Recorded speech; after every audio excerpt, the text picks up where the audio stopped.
This is the TV News, the industry's only daily video report, brought to you by American Ingenuity TV. For all of your electronic marketing and creative needs, American Ingenuity TV is simply the solution.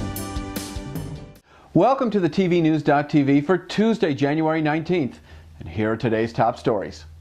Yesterday, we reported on all of the TV category winners at the Golden Globe Awards. Today, we report that the Golden Globe Awards themselves were a big winner in the ratings.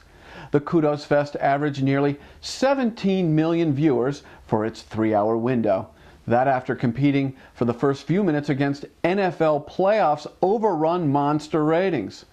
Now, viewership peaked during the 8:30 Eastern Time half hour, but the long-awaited Marquee Awards were announced 2 hours later during the 10:30 p.m. Eastern Hour, and by then, viewership had fallen off by about 15%. But still, the 67th Annual Golden Globes outperformed the 66th event by 14%. Congratulations to all. SyFy may have a high-class new marketing problem. SyFy is reporting that via Hulu, SyFy.com, Apple, Amazon, and more new media exhibition sites, 1.5 million folks have already seen all or some of the 2-hour premiere presentation of their Battlestar Galactica prequel series, Caprica. Now, at first blush, this appears to be fantastic news, but a critical question begs to be asked. With the same premiere airing this Friday night on SyFy on cable, how many traditional TV viewers will have been cannibalized by the new media premiere showings? No one can say, but SyFy's marketing brass have commented that the new media sneak previews are sure to build awareness and habit for the ongoing Caprica franchise, and not just for the premiere alone. We'll keep our eyes peeled on this one to see if viewers show up for the Caprica premiere on cable or leapfrog it and show up in droves for episode 2 and beyond. This is going to be interesting, very interesting indeed.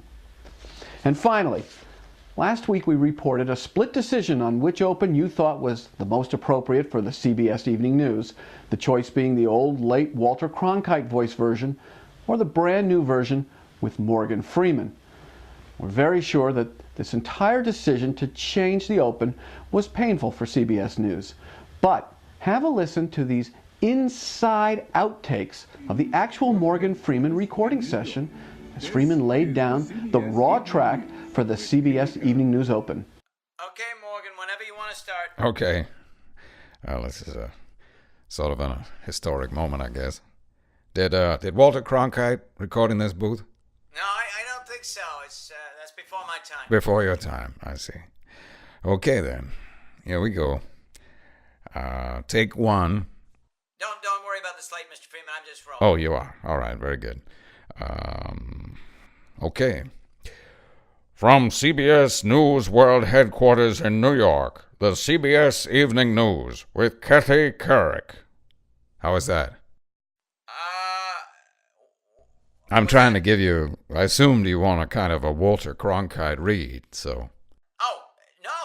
Actually, what I think we're looking for here is Morgan Freeman, kind of read. Oh, a Morgan Freeman read. And what does that mean? Well... Because, just by definition, anything I read is a Morgan Freeman read. Any way I read it. I mean, I could read it like Daffy Duck, and technically it would be a Morgan Freeman read. You get what I'm saying? Yeah. Well, I'm thinking they want... Something more like the Penguin movie. Yes. March of the Penguins. That kind of tonality. Yeah. Exactly. Okay, good to know. All right, I'll flip over all the cards. It's actor impressionist Jim Meskimen providing all the fun here. And you know Jim, he does all those voices you love on Jib Jab.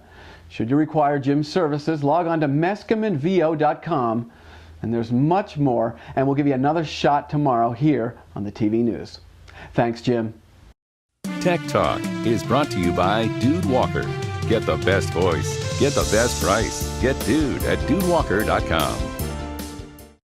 Beginning next Tuesday, Tech Talk will morph into new media, new marketing, which brings sense to the wild, wild world of TV across 3 screens.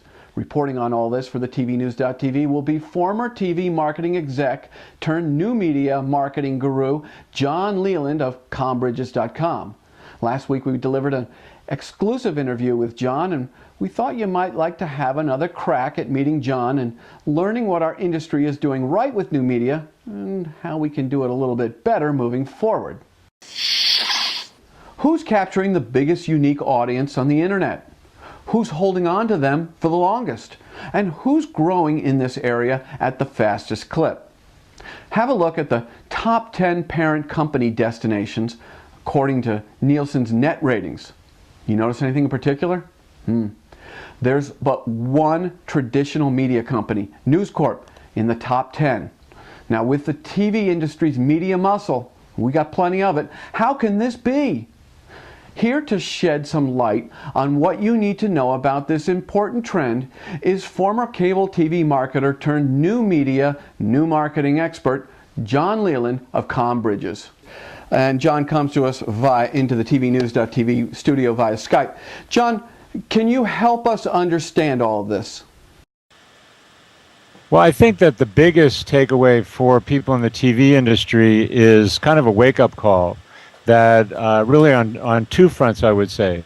The first is that the internet properties have proven themselves capable of generating audience and generating what we would traditionally call viewership without the power that broadcasters have. The TV networks, the exposure via cable and so forth is a huge promotional asset. And without any of that, these internet properties have built bigger audiences than the traditional TV industry players themselves.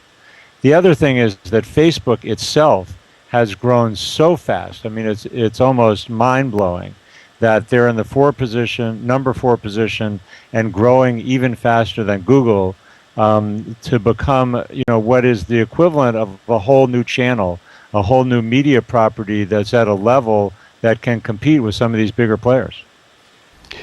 John, is it too late for the traditional media companies to get in on this staggering type of growth? Oh, not at all. I mean, we're still really at the very infant stages of convergence, but I think that everyone that is a significant media player has to recognize that, we've been talking about convergence for decades, but the convergence is really happening now. Everyone is commonly seeing internet on their television set, and likewise, TV is on the web all over the place, from YouTube to Hulu and so forth.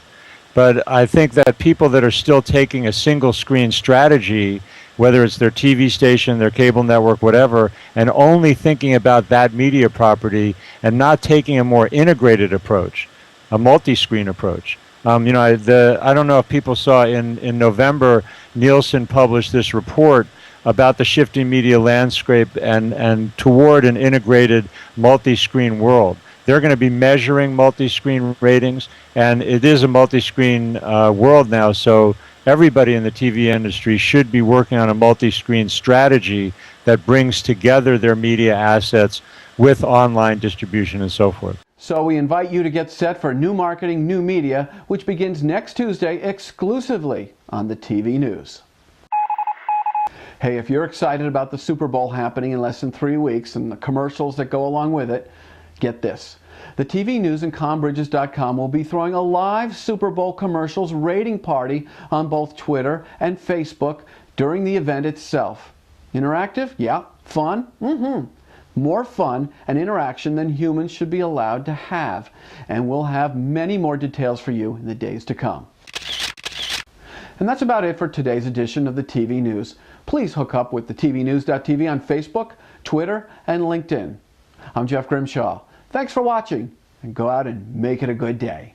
The TV News has been brought to you by American Ingenuity TV. For all of your electronic marketing and creative challenges, American Ingenuity TV is simply the solution.